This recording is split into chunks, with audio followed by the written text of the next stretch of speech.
This is the moment in my adult life that I feel like I was so close to life actually falling apart, and not necessarily the root of falling apart being emotional or being something internal, but in everyday external real life. I lost my job when COVID hit. Like many women, I lost control. I lost control of my finance, of my income, of my employment. And for the first time in my adult life, I felt like I could no longer hide behind anything or anyone anymore. Welcome to Wealth and Mothers, the show where we rewrite the rules of success for women who are building businesses, creating wealth, and raising families all at the same damn time. I'm Ashley Crabb, and this isn't a show about balance, productivity, or doing more. This is a space for mothers who know they're carrying more than anyone acknowledges and who are ready to turn that into power, leadership, and wealth.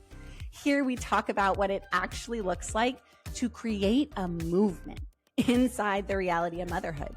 The invisible labor, the identity shifts, the ambition, the pressure, and the truth that none of it disqualifies you from wealth.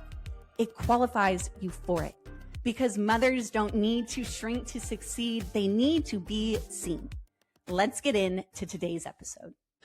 I didn't start because I thought I could. I didn't start because I thought I was ready. I started because literally everything around me stopped working. Everything else around me was falling apart. When COVID hit, when we were living in Washington State, the day that the state shut down in 2020, I lost my job. And it wasn't like I was part of a group layoff. I wasn't part of a layoff wave. I was the only person laid off because the day the state shut down coincided with my 90 days of being at the company. So I've also never been let go, fired, laid off from a job ever in my entire life. And I had to pack up my things by myself, walk through that building, tears running down my face, an armful of shit in my hands. And I was the only one. And I had to leave with some sort of dignity, with my chin held high a little bit, and act like, oh, we're fine. This is going to be okay. Like, there was literally no big conversation with my employers. There was literally no true explanation or empathy or compassion. It was just done. And I remember walking out of that job, out of that building, thinking, what the fuck did I do to deserve to be the only one? How does that even happen? Because I have always worked. I have always been an employee, a worker. And not only was because if you're my age, if you're in your 30s, you've seen it all growing up, right? We've seen so many different eras and waves and emergencies, and we've seen it all, right? But this was really the first time as a grown woman that I was seeing an epidemic or, a state of emergency where I didn't have my mom and dad, another adult figure who was in control of everything else, right? So not only was I an adult, seeing all of this for the first time and understanding how as an adult you move through this, but it was also me for the first time in my life having the one thing I felt like I could count on, my financial stability, my financial freedom, my income. I couldn't count on it anymore. And no matter how chaotic my life has been, no matter how messy things have gotten, I worked, I made money, I hustled, I had multiple jobs, I figured it out. I held the shit down. I held that part down. I was a budgeter. I was a penny pincher. I was frugal. I did everything I thought was right with my wealth. And now it was gone. Like now the income, the thing that I received was just gone. And when I think back to that crazy time, and the shift that so many of us went through, and just the things that happened around us, when we add in the fact that like my income was gone and the whole world is going batshit crazy. Like no one was hiring. No one was looking to bring on new employees. No one knew what the hell was going on. Everything was uncertain. And for a while, I sat there like, what do I do now? I did the things I was supposed to do. I went to the 4-year college. I got my degree. I did the internships. I went abroad. Like, who am I now if I can't work, if I can't use my education to make money?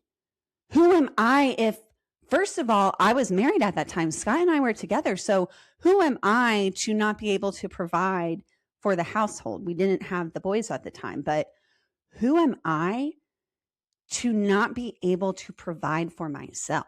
Like, I honestly, in many moments, wasn't even thinking about Scott. I was thinking about me. Scott had a stable job. He worked for the federal government. He worked for the United States Postal Service. And so like that was quote unquote stable. But because I had tied so much of my worth, so much of my value, so much of who I was to my job, my worth, my control, my identity, when that got ripped away from me, it felt like everything, the root of me, my roots, my foundation, it felt like everything got ripped away with it. Everything underneath me went with it. And I didn't handle it well. Shocker, right? But like, I didn't immediately rise. I didn't immediately forgive myself or take radical responsibility. I didn't immediately get crystal clear on who I was. I spiraled, and I spiraled harder and harder and harder. More drinking, more numbing, more anxiety, more sitting in my own head on that fat freaking hamster wheel, just going, but not making any movement. More and more trying to escape the fact that I felt like I had no control, because now I didn't even have the illusion of control anymore. Because we've just recently learned, the idea that a paycheck is stable is an illusion. And that's a different place to be, I think, when you realize you're not actually holding anything together anymore. One, you're moving fast enough so you can't see what is falling apart. So because I didn't want to see the fact that like I trusted someone and they broke that trust again, but also that I lost another layer of trust in me because somehow I wasn't enough or worthy to keep that job. I had to move fast enough through these moments of not understanding what happened exactly and what was going to happen so that I couldn't feel anything.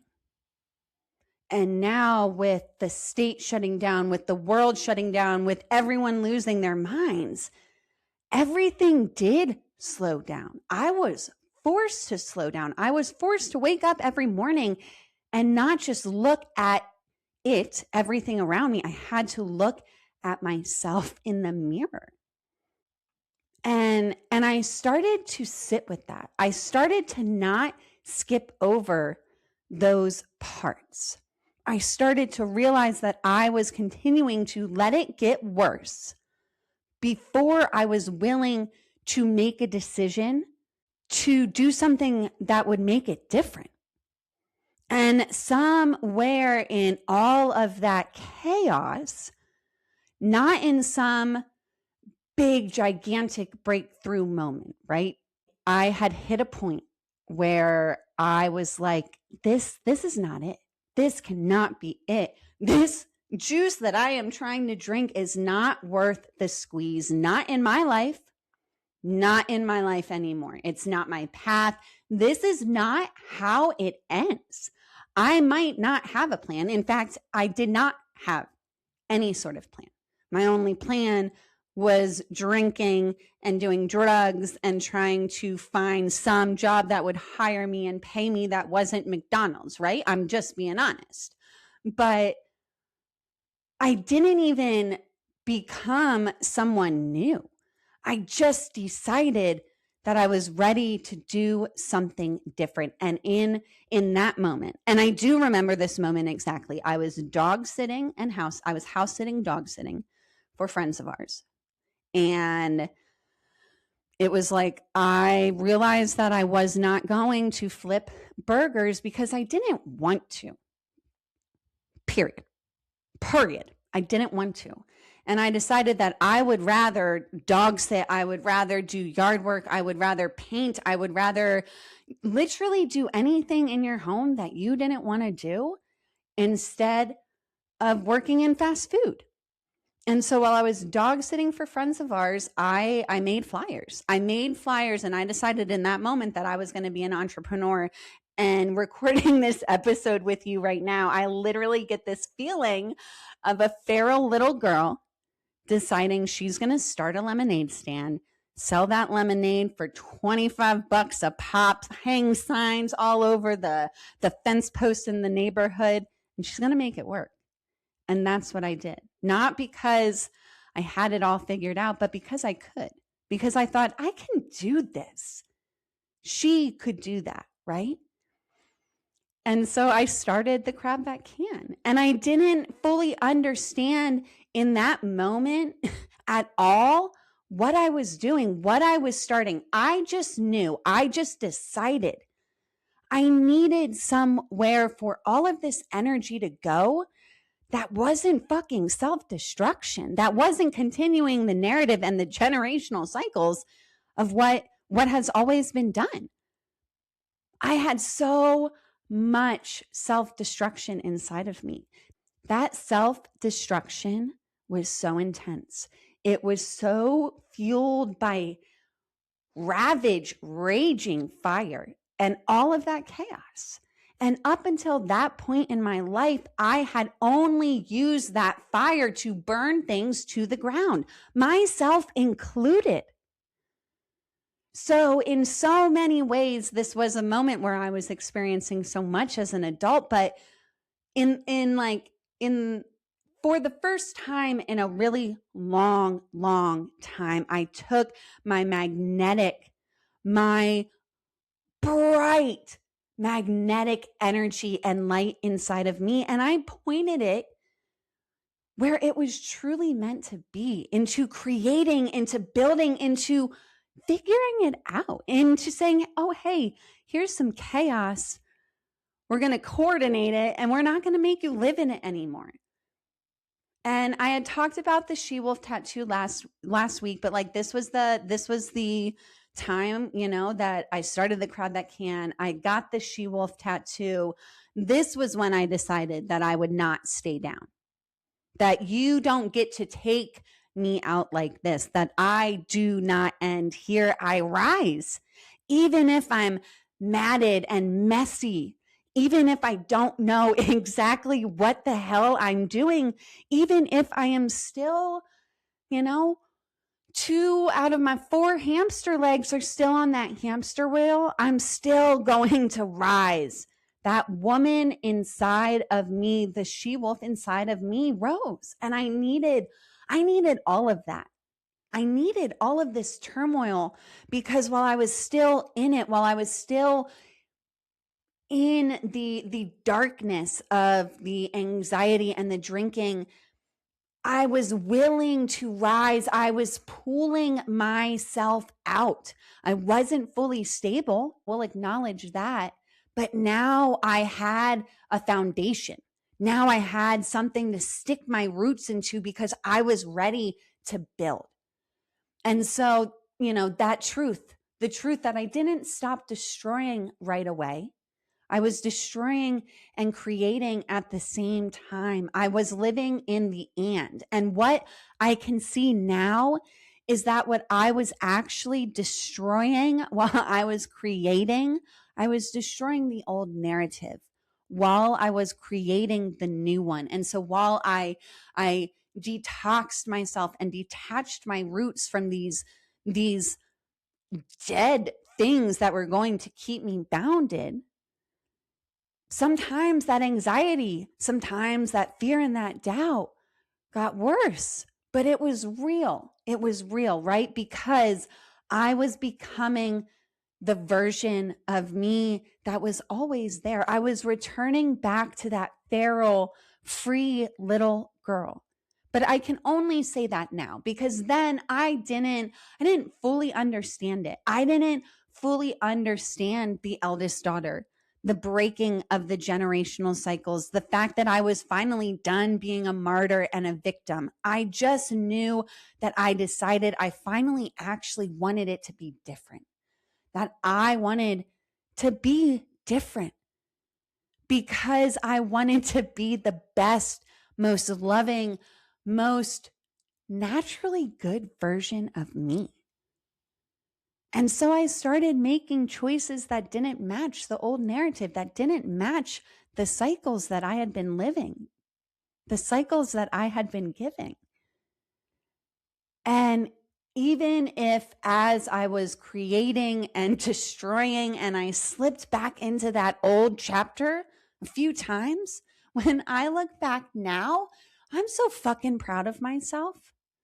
I am so proud of myself that I continued to rise, not in the most clean, clear, fully understanding or understood way, but I decided in a real, true, authentic, bold, audacious way that I was finally going to go back and wrap my arms around this feral little girl that was inside of me who was ready to look back in the mirror at me. I was leaving everything behind before I truly realized that we weren't just going to leave mentally and emotionally everything behind, but we would soon be leaving physically everything behind. And so while I was creating and destroying and feeling the tension and my body was literally trying to break, I knew that I was mending all of that breakage before it snapped. And that this process isn't pretty. And I know we don't talk about it. We don't talk about it enough. We don't talk about what actually happens in the transformation. It's like we go from caterpillar to butterfly and we don't talk about the metamorphosis in between. I think about that metaphor and I think about honestly how watching the process of a caterpillar become a butterfly fucking grosses me out. It really honestly skeeves me out because it looks messy. It looks like a contradiction. It looks like it's the most uncomfortable, painful, unnatural thing in the world. It looks like something is trying and failing and trying and failing, but that's the movement. That's the mission. That is the beauty of it. And once a caterpillar starts to break out of its cocoon, you can't stop it. But that's the movement, that's the mission. And just like a caterpillar, so we got she-wolf, we got caterpillar, but just like the caterpillar, once it starts breaking out of its cocoon, it doesn't stop.